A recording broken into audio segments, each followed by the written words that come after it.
Hi, I will be talking about the worldwide flood, also known as Noah's flood. All evolutionists claim that there is not enough water to flood the whole Earth. That would be a wrong assumption. In the Earth's upper mantle, a mineral called wayacite holds enough water to equal 30 of our oceans. More than enough to flood the Earth to the highest mountain.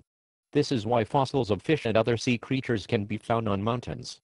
Even some of the tallest mountains. If you want to read about this yourself, just Google El Dolphin, deep waters. The next problem is how the water got into that hot upper mantle without boiling off. There is no natural way for this to happen, because one would have to raise the boiling point of the water.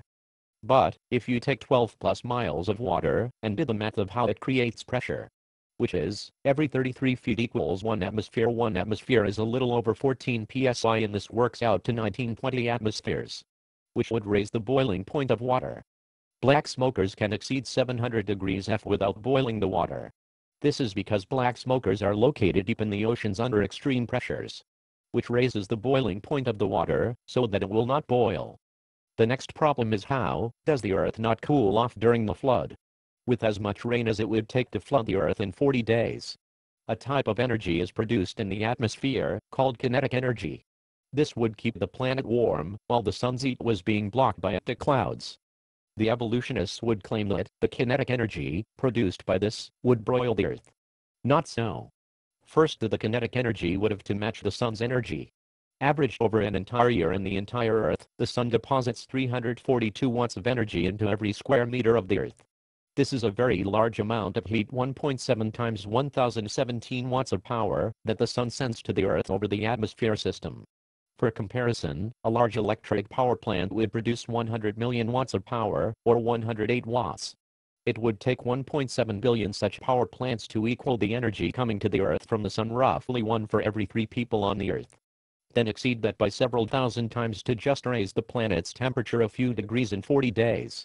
So this logic is not sound, and it supports the flood, and not the opposition. Some math.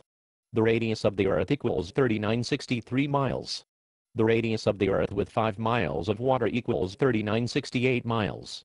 The volume of the Earth equals 260,711,882,973.3396 cubic miles.